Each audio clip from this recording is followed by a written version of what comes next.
네, 안녕하세요. 영화 네트워크 빅토르 취업을 맡은 배우 이태호입니다. 반갑습니다. 안녕하세요. 네, 하시죠. 네. 네. 일요일 저녁 시간에 이렇게 관이 꽉 차는 거 보는 것도 쉬운 일이 아니거든요. 배우님. 네.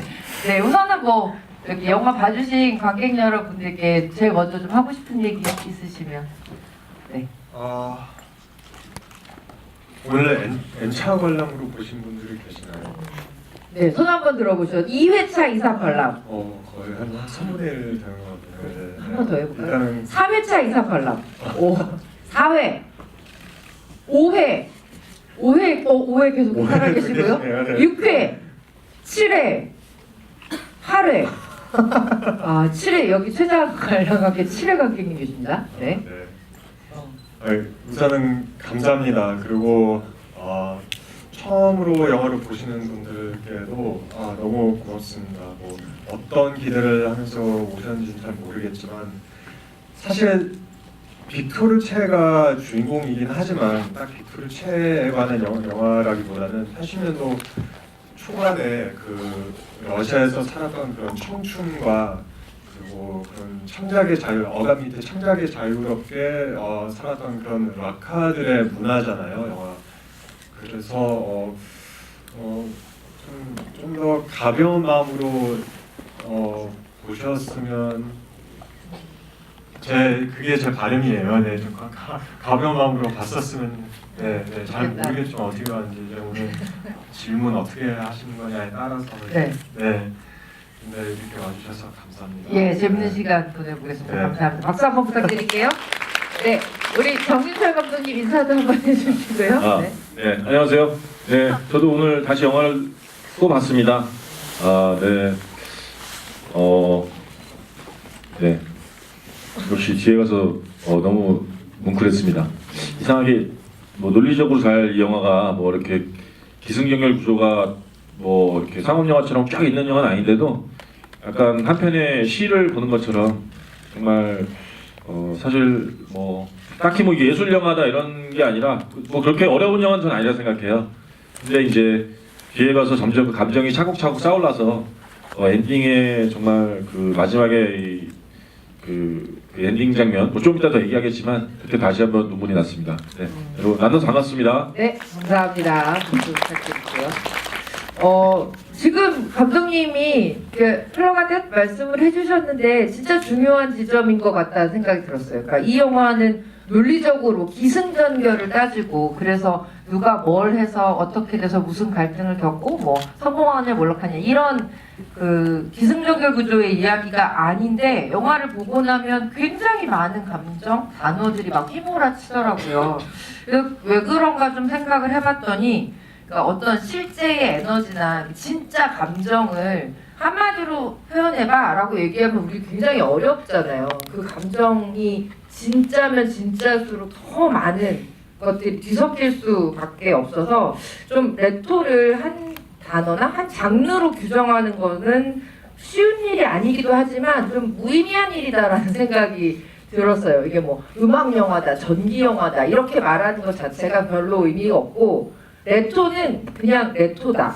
그래서 레토라는 영화를 보신 분들은 러시아 말로 여름이라는 그 단어와 함께 이 영화의 흑백 장면을 평생 못 잊으실 것 같은 그런 경험이 아닐까라는 생각이 좀 들었어요. 유태호 배우님께서는 당연히 출연하실 뿐만 아니라 너무 많이 보셨겠지만 이 레토를 관객의 입장에서 많이 보셨을 때는 어떤 점이 유태호 배우님을 굉장히 많이 좀 흔들어 놓던가요? 그게 좀 궁금했거든요. 배우님은 제일 좀 뭔가 나를 울렁울렁하게 만든 거?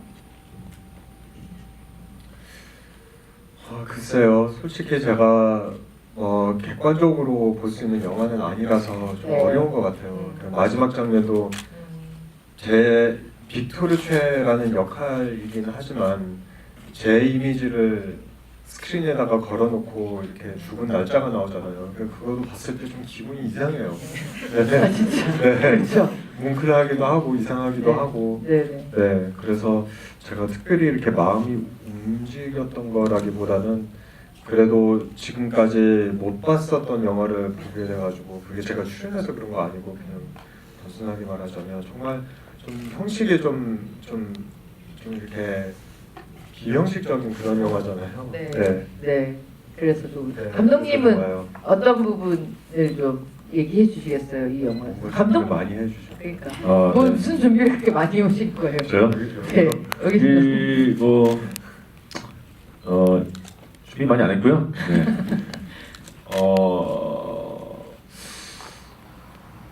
일단 이 영화는 뭐 물론 빅토르체에 대한 전기 영화를 기대하고 오신 분은 조금 실망하실 수도 있는, 빅토르체가 약간 관찰당하고 또 약간 빅토르체를 좀 발굴하는 어떤 그런 영화, 빅토르체가 새 전성기 직전까지의 어떤 그 뭐랄까, 사실 이런 거 뭐라 그러죠? 그 비긴즈라고 하나요? 네, 그렇죠. 예, 빅토르체 비긴즈 뭐 이런 그렇죠. 영화를 볼 수 있죠. 네. 그래서 뭐 좀 섭섭하신 분들도 있겠지만 사실 러시아 감독이 만들었기 때문에 그게 더 맞는 것 같아요. 그 사람들이 봤을 때 자기가 빅토르체라는 어떤 이방인적인 존재를 또 자신의 나라 역사에 그 또 이렇게 어떤 상징으로, 당시에 사실 이제 구소련이 이제 정리되는 그 시기였지 않습니까?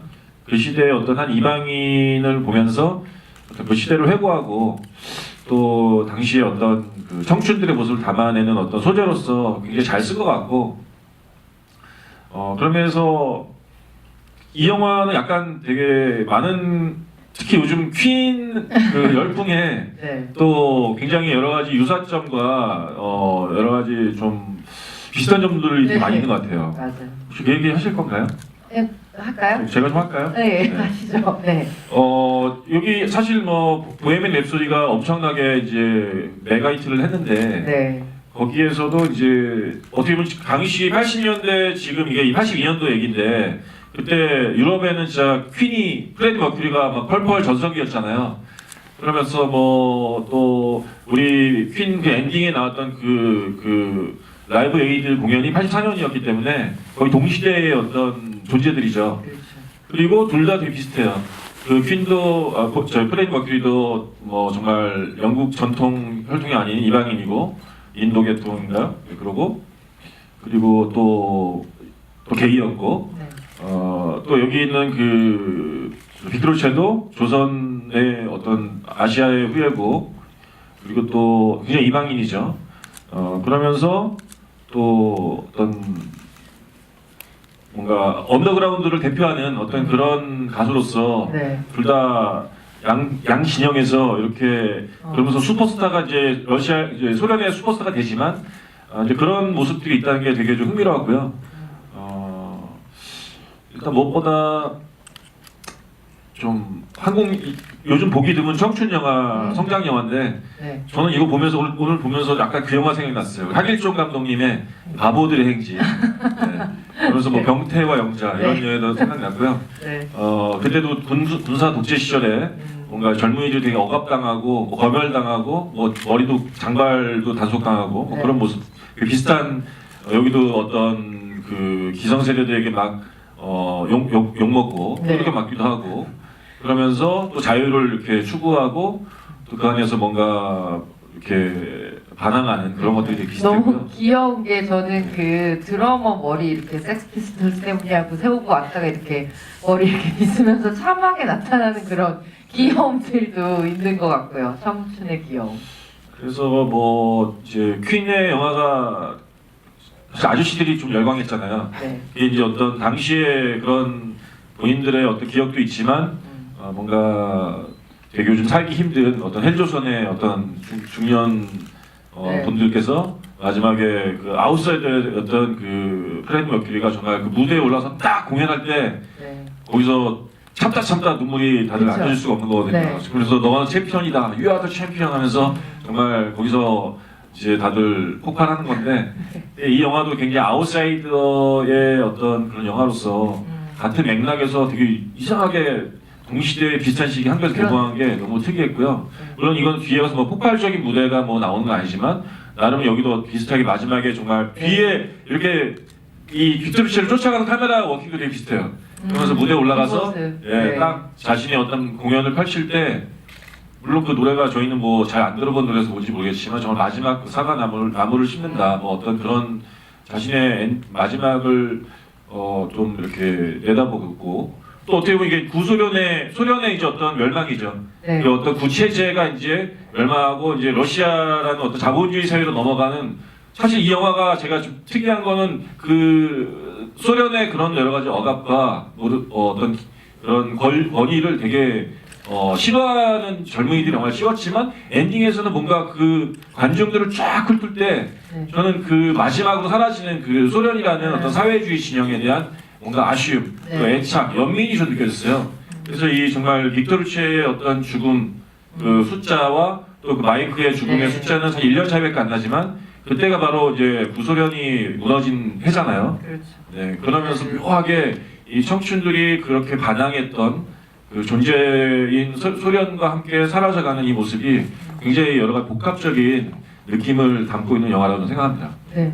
그 저는 뭐 받으셨겠지만 이 빅토르체라는 인물이 사실 너무 큰 사람이잖아요. 그래서 그 사람의 잘 알려지지 않은 시절을 젊은 시절 연기한다고 해도 그 연기 자체를 어떤 톤으로 해야 되나 내가 이 대사를 어떻게 해야 되나 진짜 고민이 많으셨을 것 같거든요. 그러니까 이 빅토르체 19살 청년을 어떻게 보여주고 싶으셨어요? 유튜브 배우님. 이 사람 어떤 사람? 일단은 제가 오디션 때부터 제가 주장한 네. 한 포인트가 있었는데요. 네.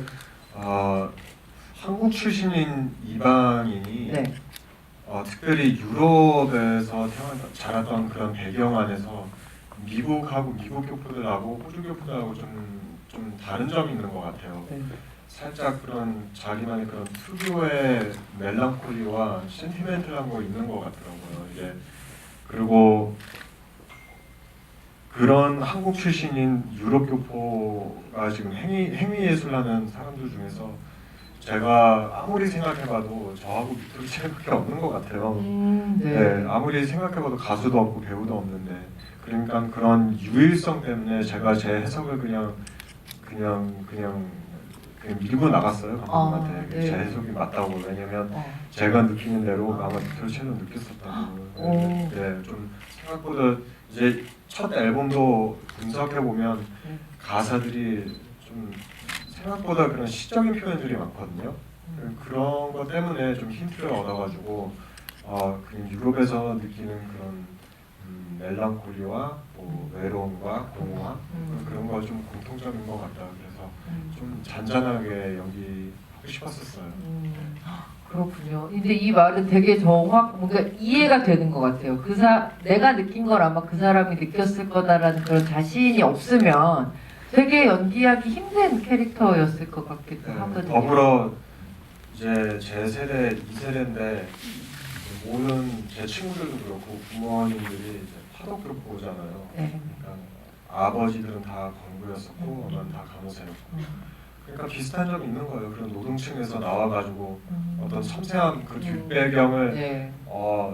좀 이렇게 뭐 키워주지 않은 섬세함 가지고 태어났는데 그걸 숨기면서 뭔가 이렇게 나오려고 하는데 그런 표현이 좀 더 상징적이고 좀 더 그 당시에 러시아에서 주변보다는 뭔가 조금 더 직접적이면서도 상징성이 있는 그런 표현들이 많이 나오는 것 같긴 해요. 네. 감독님, 이 영화는 진짜 형식적으로 감독님이 저 되게 좋아하실 거라고 생각했거든요. 형식적인 어떤 그런 변주들. 감독님이 보시기에 어떤 부분들이 좀 제일 매력적이셨어요? 근데 뭐 아까 말씀드렸듯이 그 어떤 그 중간중간 이 주인공들의 마음속의 감정을 이렇게 뮤지컬식으로 이렇게 약간 뮤직비디오 같기도 하지만 사실 뮤지컬 방식이죠. 뭐 직접 그 사람들이 노래를 부르니까 그런 좀 그러면서 되게 뭐 싸구려 같은 뮤지컬이지만 또 되게 잘 어울리는 형식의 그런 걸로 풀어내는 방식이 되게 독창적이었고 잘 영화를 되게 뻔하지 않게 만들어준 것 같아요. 그래서 특히 뭐 버스 안에서 그 누구야 그 여배우 나타샤랑 같이 그 커피를 잔을 갖고 나누는 러브 씬은 되게 명장면인 것 같고요. 또 위로 올라가서 정말 그 전차 위에서 우주로 날아가는 그런 장면 같은 것들은 되게 멋진 장면이었고 최고의 러브 씬 중에 하나였던 것 같아요. 맞아요. 그 어디예요? 그 공간이? 그 장면들이 워낙 독특한 장면이 네. 많잖아요. 버스 씬도 그렇고 기차 씬도 그렇고 그 장면들 촬영할 때 얘기 좀 들려주세요. 일단은 작업하는 동안에는 살짝 어거지 영어로 번역된 이제 시나리오가 있었던 거예요. 그런데 뭐 해변에 갔다가 새벽 막 밤새 놀다가 첫 기차로 다시 돌아간다 상피테스burg. 거기에 BGM은 사이코킬러 끝.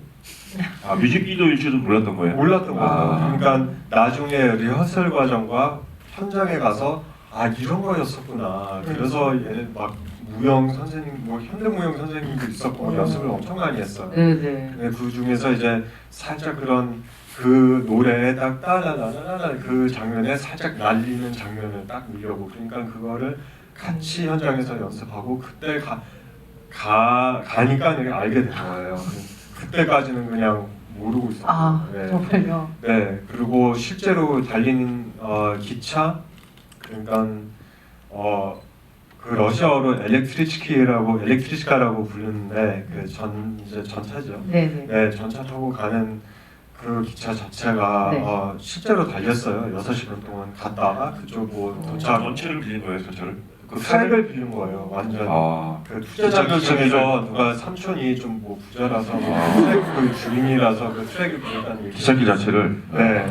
그 트랙을 빌려서 6시간 갔다가 가서 또 뭐 점심을 네. 먹고 또 6시간 돌아오면서 아, 네, 뭐 그렇게 찍었고 선생님 되게 부러워하십니다. 마음속. 네, 한국에서는 참 있을 수 대단한, 없는. 네, 그리고 버스 장면은 네. 그게 트람이라고 불려요. 트람바야라고 네. 불리는데 러시아어로. 트람은 내부에서 찍었던 장면들은 다 달리면서 찍었고요. 얘 타고 올라갈 때는 그냥 블루스크린 앞에서 찍었어요. 네. 실제 그 기차가 아니 그 버스가 다니는 데가 어디예요, 동네가? 그 레닌그라드예요? 그 버스 달리는 데는 그건 다 상페테르스부르크에서 찍었어요. 상페테르스부르크. 네, 아, 레닌그라드. 레닌그라드. 레닌그라드. 네. 아, 같은 도시죠.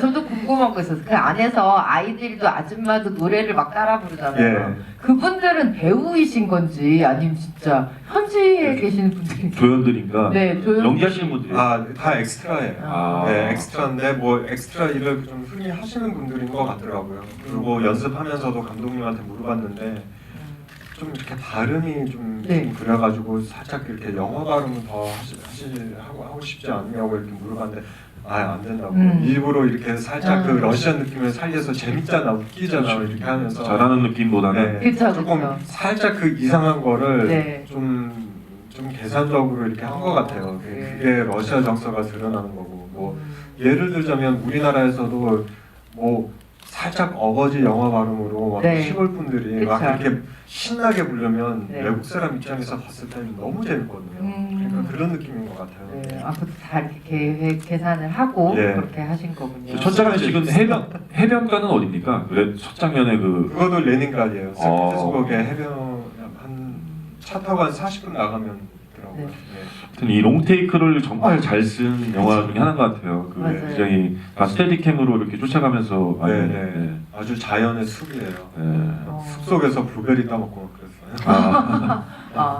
그 바닷가 씬 때문에 아마 감독님이 아까 이 바보들의 행진이나 뭐 이런 장면들 떠올리셨다고 한 것 같기도 한데 저는 그 장면을 보면서 처음에 이게 감독님의 굉장히 내공이 드러나는 장면이다라는 생각을 했거든요. 왜냐하면 되게 여러 사람이 나오고 되게 격렬한 이제 장면인데 특히 옷을 벗고 이제 바다로 뛰어들어가잖아요. 근데 사실은 누드로 사람들이 이렇게 막 뛰어다니고 바다로 들어가고 하는 장면이 컨트롤하기도 너무 어렵고 촬영을 하기도 너무 힘들어요. 그리고 이걸 아주 자칫 잘못하면 약간 보는 사람들을 불쾌하게 하거나 조금 민망하게 만들 수 있거든요. 근데 그런 감정들이 전혀 없이 그냥 너무 흥겹고 유쾌한 거예요. 그 장면을 어떻게 찍으셨을까? 예를 들면 어떻게 교묘하게 가린 것도 아닌데 굉장히 편안하게 볼 수 있는 그런 장면이라서 너무 아름다웠는데 그 장면 찍으셨을 때 어떤 에피소드가 있었는지 좀 궁금하더라고요. 그리고 우리 유태우 배우님만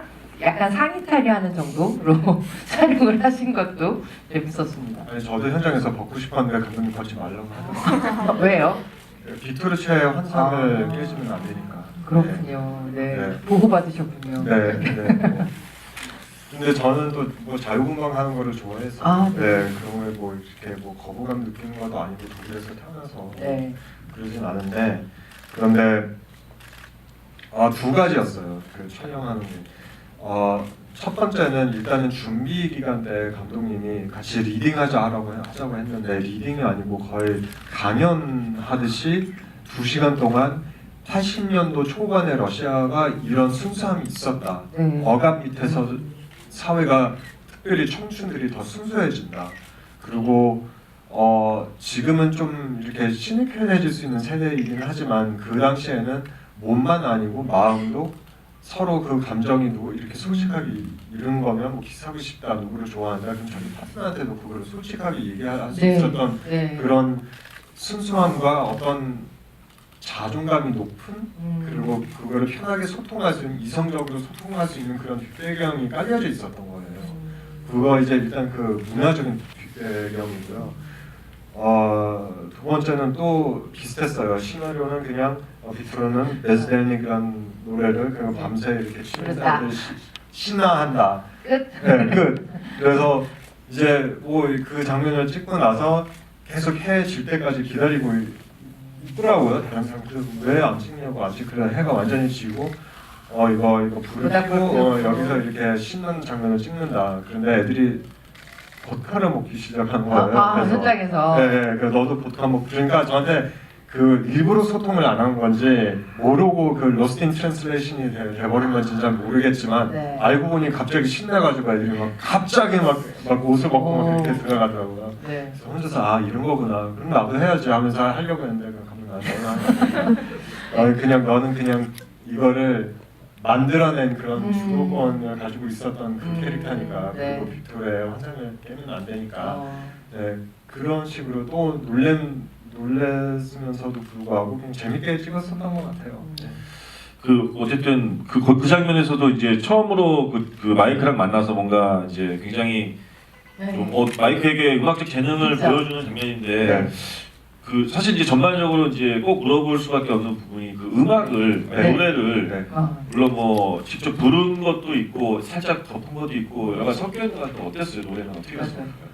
일단은 영화 들어가기 전부터 더빙 된다는 얘기는 들었어요. 그냥 알고 들어갔고 대사 치는 대역 배우하고 노래 부르는 대역 배우 이렇게 우리가 셋이서 만드는 인물이라고 생각하면 돼요. 그런데 어떤 장면에서는 그 현실감을 살려내기 위해서 그 씬을 딱 찍기 전에 그 자리에서 그 노래를 대역 배우 데리고 와서 노래 부르는 애가 그 자리 그 장소에서 불렀어요. 아니면 하루 전 정도 네. 제일 길은 시간이었었고 그 다음 날에 이제 그거를 들으면서 또 제가 그 위에다가 어떻게 보면 립싱크를 하고 어쨌든 노래는 외워서 자기가 부르긴 불러야 될 거 아니에요. 현장에서는 현장에서는 감독님이 다 직접 그거를 요구하더라고요. 왜냐면 감정을 전달을 해야 되니까 네. 소리를 흉내내는 거하고 소리 실제로 외치는 거하고 화면 봤을 때 달라 보이니까요.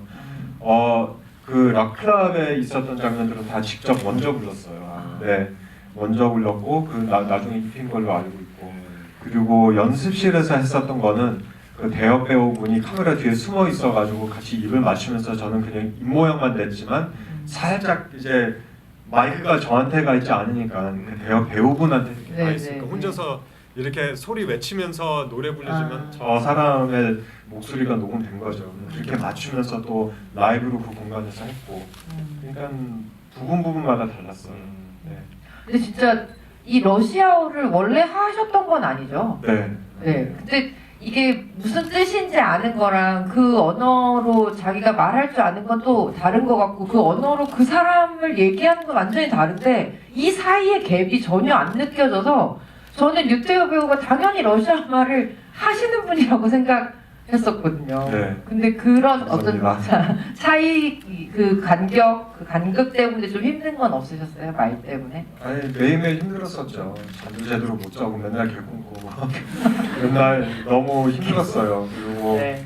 제가 좀 이렇게 앉아 있을 때 좀 성격상 버릇이죠. 이렇게 구부르면서 이렇게 앉아 있는 거를 좋아하는데 빅토리아 체가 이렇게 반듯한 그런 느낌이 있어가지고 네. 맨날 그 등 근육을 이렇게 펴가지고 항상 뭐 몸살하고 그리고 언어 일단은 번역본을 보면서 이 말은 이 느낌이구나.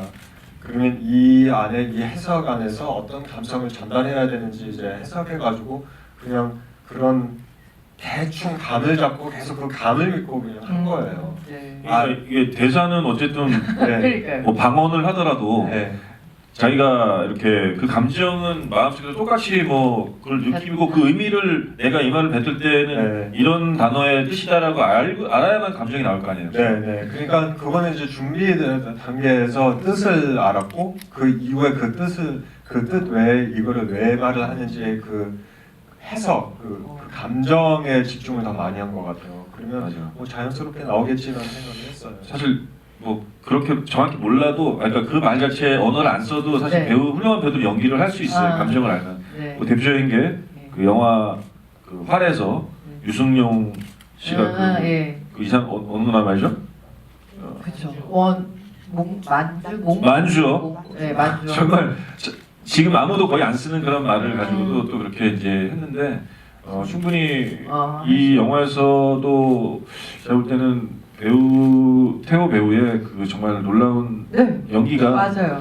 진짜 저 사람이 진짜 말하는 것처럼 느껴지거든요. 네. 네. 그래서 되게 좋았고 무엇보다 근데 뭐 대사보다는 저는 여기 이 유태호 배우의 연기 중에서 좀 인상적이었던 거는 네. 이렇게 사람을 딱 볼 때 느낌이 너무 좋아요. 여러분 그런 거 안 느끼셨어요? 맞아요. 여기서 빅토르 체가 이렇게 누군가를 딱 바라볼 때 느낌이 네. 뭐랄까 살짝 뭔가 비어 있는데 굉장히 무슨 어떤 한 마리 짐승이 이렇게 바라보는 것 같은 제가 키우는 집의 고양이나 뭐 어떤 뭔가 이렇게 약간 진짜 이질적인 존재인데 되게 뭐라겠어요. 굉장히 호기심도 나고 보통 굉장히 어떤 일반인이 보는 것 같은 시선이 아니에요. 그 어떻게 해서 그런 눈빛이 나온 거죠? 원래 좀 그렇게 보나요, 사람은? 글쎄요. 여자분들이 보기에는 굉장히 좀 빠져들 수밖에 없는 맞아요, 그런 맞아요. 눈빛인데. 네, 그렇죠. 고민하고 계세요. 저는 현장에서는 최대한 카메라를 인식 안 하고 그냥 배우들하고 교감하려고 했었던 그런 기억밖에 없어요. 왜냐면 기술적인 면에서 카메라가 여기 있고 어떤 각으로 폼을 잡으면서 멋있게 이렇게 보여야 되겠다 고민하게 시작하게 되면 그때부터 안 멋있어 보이거든요. 안 멋있어 보이더라고요. 네. 그래서 그냥 혼자서 그냥 내 감정과 다른 배우들하고 우리 현실 그냥 그 가상의 현실에 빠져 있었던 것 같아요. 네. 그게 사실 말처럼 되게 쉬운 게 아니거든요. 아, 네. 동생분인 함영중 감독님이 계신데 그분이 이 영화를 보시고 와, 이 배우의 눈빛이 너무 순수하고 너무 요즘 배우 같지가 않다.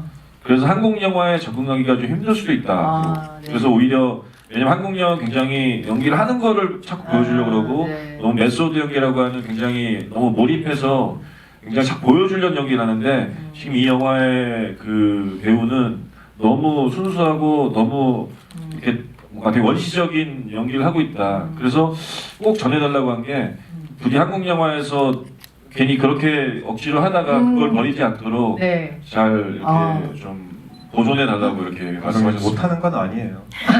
못하는 건 아니고 제가 그렇게 안 하겠다 이 영화를 위해서 결정한 그렇죠. 거죠. 환경도 그랬으니까. 아니 한국 영화에서 그렇게 해서 근데 저는 이제 앞으로 그런 연기의 시대는 갔다고 보거든요. 저도요. 네, 그런 뭔가 너무 내뱉고 맞아. 그게 이제 미국 영화나 유럽 뭐 외국 영화마다 그렇지 않은데 한국 영화는 좀 너무 연기를 많이 하려고 하는 그런 것들이 저도 굉장히 불만이기 때문에 이제 저는 유태호 배우의 시대가 온다는 얘기를 하고 싶은 그렇죠. 거죠. 그렇죠. 감사합니다. 적응 못 한다는 얘기가 아니라 전 두 분이 꼭 같이 하셨으면 좋겠다는 생각도 들고 유태호 배우는 이렇게 사람을 좀 끌고 들어오는 굉장히 강한 힘이 있는 것 같아요. 그래서 그 유태호 배우의 지금 이런 연기 스타일이 한국 영화나 한국 드라마에서 보여주면 그 새로움에 굉장히 많은 분들이 스탠다드 자체로 옮길 것 같은 이게 되게 더 멋있는 연기다라고 생각할 것 같은 그런 생각이 좀 들었고요.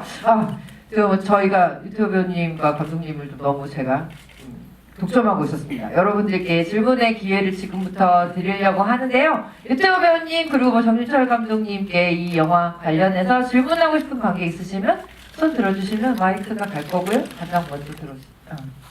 아 그러니까 그 초현실적인 장면들에 네, 관한 네, 거는 네. 묻는 네, 거예요? 그 장면 이후에 이제 이 일은 이후에. 없었던 일임이라고 피켓을 들고 나오잖아요. 네. 네. 근데 사실은 그게 실제로 있었던 일인데 약간 그걸 풍자하거나 또 다른 검열을 피하려고 그런 식으로 표현한 건지 아니면 그냥 그런 일이 없었던 일인 건지 그게 궁금해요.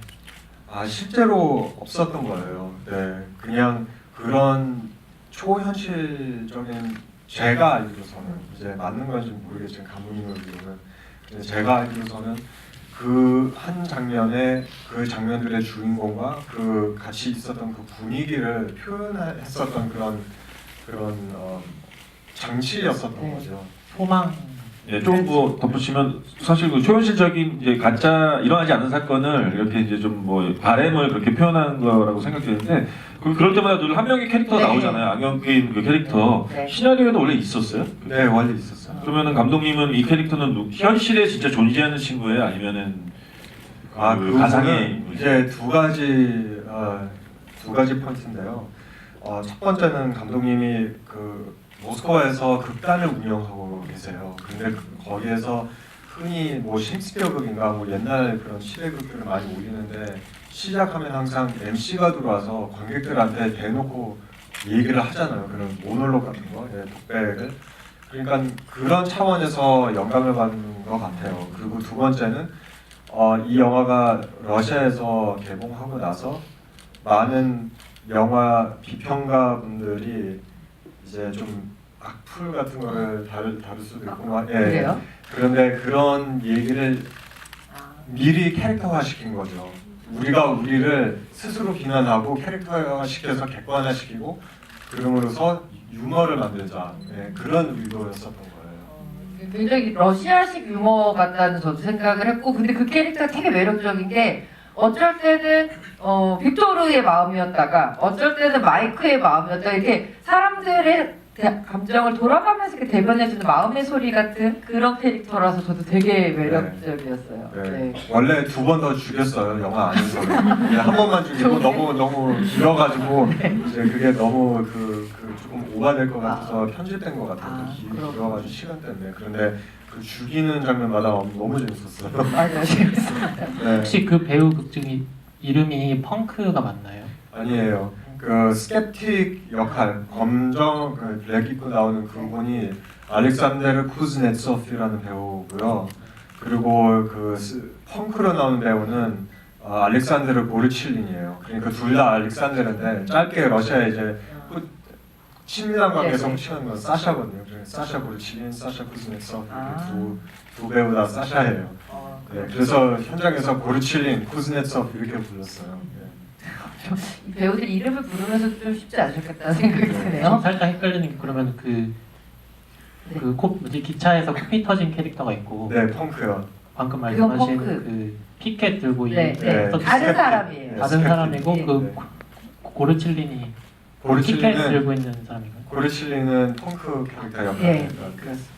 네, 더불어 참고로 네. 사샤 고르칠린이 제 키노 멤버 중에서 옆에 같이 나오는 그 러시아 역할로 나오는 필립 아디브 있잖아요. 네. 사샤 고르칠린이 요번에 에시드라는 영화를 연출을 해가지고 입봉해서 요번에 다음 달에 베를린 파노라마 경쟁국으로 들어갔어요. 그러니까 그들도 다 아티스트들이에요.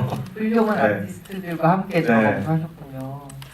또 다른 질문 손 드시면 네. 그 이분들이 궁금한 게 네. 그 배우님께서 그 러시아에서 그 일을 하실 때 네. 그 영화 찍으시는 거에 대해 불편한 점이나 좀 특이했다고 느끼시는 개인적인 부분이 있는지 궁금해 하시더라고요. 네. 재밌게 보셨는지 한번 여쭤봐 주셔도 돼요. 네네. TV 있었어요. 감사합니다. 감사합니다. 감사합니다. 스파시바 большое. 그리고 그 이분들이 네. 그 배우를 연기하신 그 분위기가 너무 좋다고 그 배우 그러니까 그 배우가 배우 역할로 딱 들어갔다고 말씀하셨어요. 네, 감사합니다. 네, 러시아 팬 두 분 네, 획득하셨습니다. 네,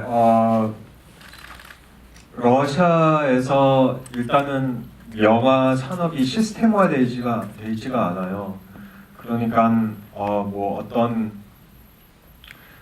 집단인가 뭐 배우 뭐 그런 협회인가 그러니까 배우를 좀 이렇게 잘 이렇게 뭔가 케어해주거나 뭐 그런 건 없어요. 그래서 좀 시간과 뭐 스케줄 때문에 많이 뭐 힘들었지만 그런데 어떻게 보면 우리가 다 영화를 여기 앉아 있는 이유도 정말 첫 단추는 순수한 영화의 사랑 때문에 여기 앉아 있거든요. 그리고 역시나 영화 현장에서 일하는 사람들도 다 그런 첫 단추 때문에 그런 거예요.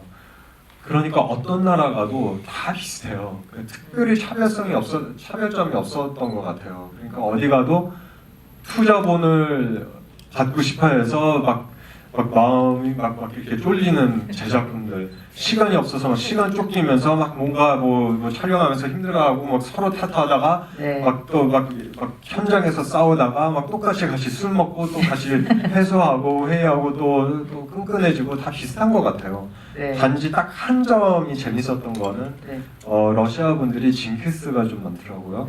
그래서 그것 때문에 좀 시간을 많이 잡아먹었는데 그것도 또한 그 문화적인 경험과 재미인 것 같아요.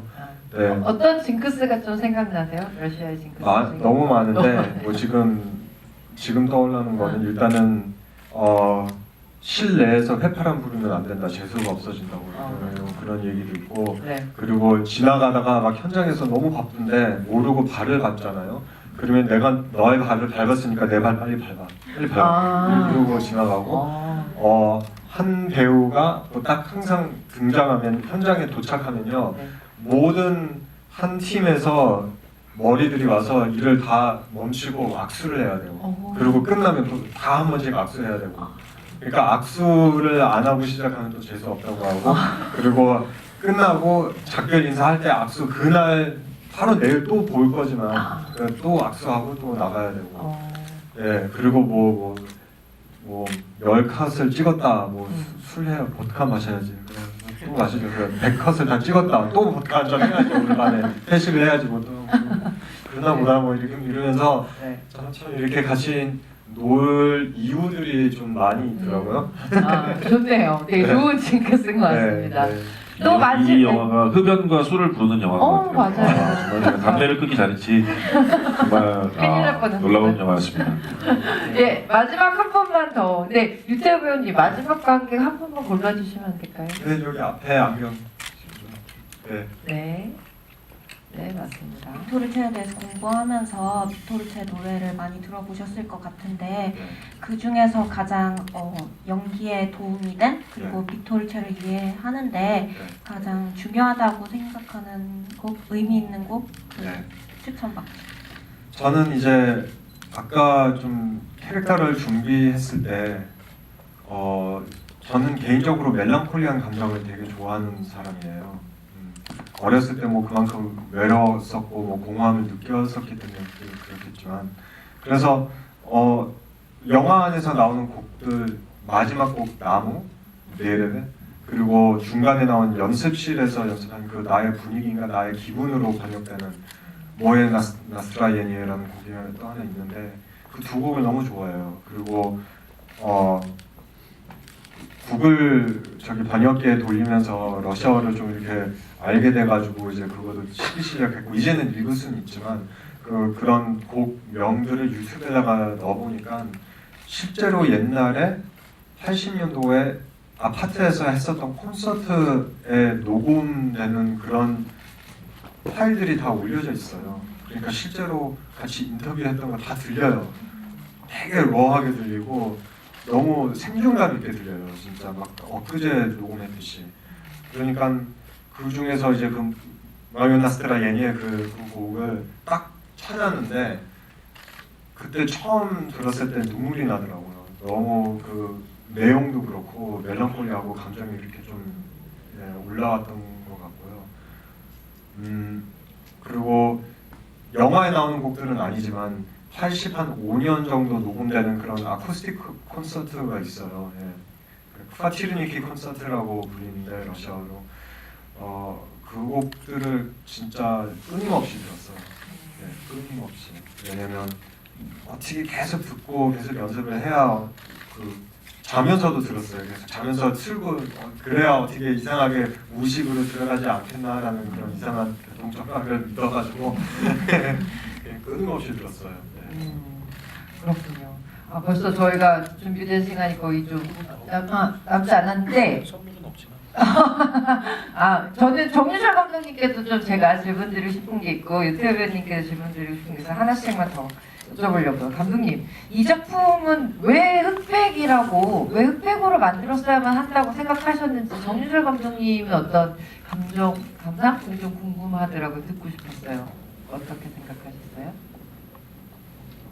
그 여름 하면은 당연히 컬러가 생각나는데 네. 그래서 색깔을 뺐다. 일단 지금은 이제 존재하지 않는 어떤 시대에 대한 약간의 헌사 같은 느낌도 있는 것 같고요. 그리고 흑백 자체가 사실 컬러보다 못한 매체가 저는 아니라고 생각해요. 뭐 부족하다기보다는 흑백이 주는 뭔가 더 순수하고 더 젊은이들만이 갖고 있는 그 순수한 이미지가 분명히 있는 것 같고 거기에 물론 가끔 컬러들이 들어가지만 뭐 어떤 서방 세계와 또 이 자기네 구소련의 어떤 대비도 또 만들어주고 싶었던 것 같고 최근에 너무나 놀라운 영화를 하나 봤었는데 그 로마라는 영화도 지금 개봉했는데 그것도 흑백인데 엄청난 그 비주얼적인 그 시네마틱하거든요. 그래서 야, 이 영화도 이렇게 흑백인데 이렇게 되게 아름답고 정말 약간 뭐 단순히 복고적인 느낌이 아니라 그것이 갖고 있는 감정이 좀 배제되어 있고 절제되어 있지만 왠지 더 시각적인 느낌이 굉장히 강해서 이걸 쓴 것 같은데 굉장히 잘 영화랑 맞는 것 같아요. 유태우 배우님께도 하나 여쭤볼게요. 이 작품은 유태우 배우, 그러니까 빅토르 차라는 인물의 비긴즈, 아까 정윤철 감독이 말씀하신 빅토르 비긴즈이기도 하지만 이 나타샤와 마이크와 빅토르의 어떤 삼각관계, 일종의 이렇게 마음의 연인이 되어가는 그 관계들에 대한 얘기인데 그 삼각관계가 사실 지금까지 저희가 봤던 어떤 록스타나 록그룹 안에서 벌어지는 일종의 치정 이런 거랑은 정말 격이 다르다 이런 생각을 진짜 많이 했거든요. 그 감정, 셋의 감정에 대해서 유태우 배우님은 어떻게 이제 생각을 하고 셋의 관계를 이렇게 좀 잡으셨는지 듣고 싶었어요. 아까 말을 했었던 것처럼 이제 그 시대가 워낙에 순수하고 그렇게 열려 있는 그런 시대라서 그냥 이렇게 듣고 나서 정말 순수하고 그냥 편하게 서로 소통을 했었구나라는 생각이 들더라고요. 그리고 이 영화 바탕이 실제 나타샤 노멘카의 회고록이거든요. 그리고 그 회고록이 4년 전인가 5년 전에 인터넷에 공개됐어요. 그러다가 이제 이렇게 시나리오까지 진행됐고 영화가 만들게 됐는데 현장에서 실제 나타샤 노멘카를 만났어요, 제가. 그런데 촬영하는 중에도 계속 긴장하시더라고요. 왜냐하면 지금 시대가 좀 이렇게 시니컬할 수도 있고 내가 욕을 먹으면 어떡하나 계속 그런 생각을 했는데 우리가 셋 다 배우로서 나타샤를 좀 이렇게 보호해주고 그게 이제 연기자의 책임이 느껴진 거죠. 왜냐하면 그 아파트에서 콘서트하고 나서 헤어질 때 앞으로 오지 마라 했을 때 제가 삐지는 연기를 하면 관객들 봤을 때 맞아 왜 이렇게 왜 그런 식으로 해 나타샤가 맘대로. 그런데 헤어지고 나서 그거 웃음으로 그거 감싸준다는 그런 따뜻한 마음으로 해야 실제 나타샤도 그 욕을 안 먹게 되고 그리고 거기에 관한 이해도가 관객들한테도 전달도 되겠다라는 믿음을 가지고 연기를 한 거죠. 나중에 어떻게 비판을 할 건지 저도 잘 몰랐지만 그때 당시에는 그런데 그런 식으로 서로 세상이 조금 더 이렇게 따뜻한 이해심이 필요하다고 생각해요. 우리끼리도 그렇게 생각한 거고요. 감독님도 역시나 옛날 시대가 그랬다라는 얘기를 해주셔가지고. 네.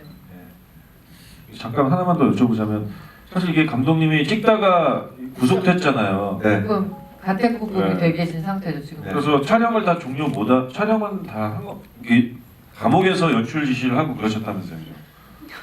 네, 이제 가택구금 당했는데 가택에서? 네, 집에서. 그런데 이제 인터넷도 못 하시고 통화도 못 하신 상태고 지금까지 아직도 거의 1년 반이 넘었는데 아직도 가택구금인 상태예요.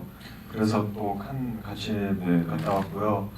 5회차 남은 상태에서 중단됐고요. 그리고 재작년 여름에 찍었는데 그 마지막 5회차를 12월 달에 마무리 촬영했어요.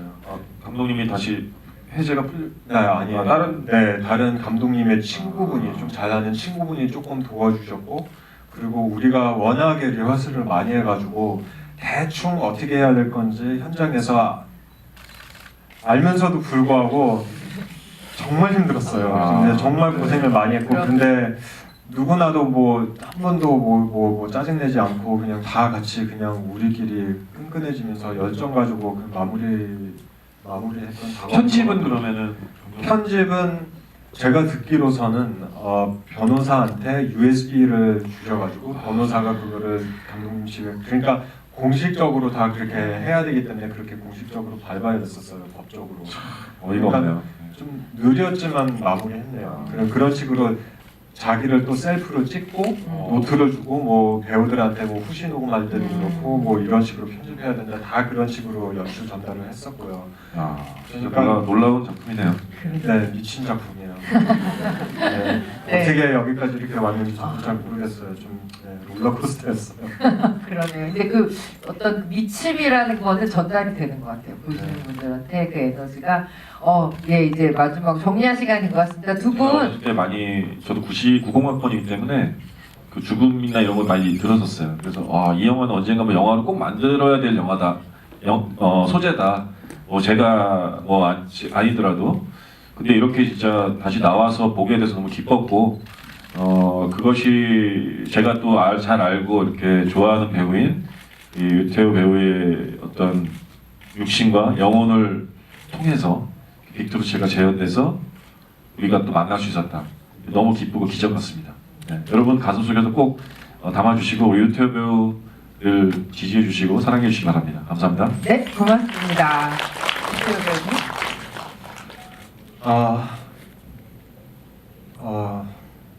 저는 이제 작년 칸 영화제 갔다 오고 나서 조금 이슈돼가지고 이렇게 국내에서 알려지기도 했고 뭐 해외에서도 좀 연락이 되기도 하고 하는데, 그 전에는 정말 15년 동안 무명의 생활을 살고 있었거든요.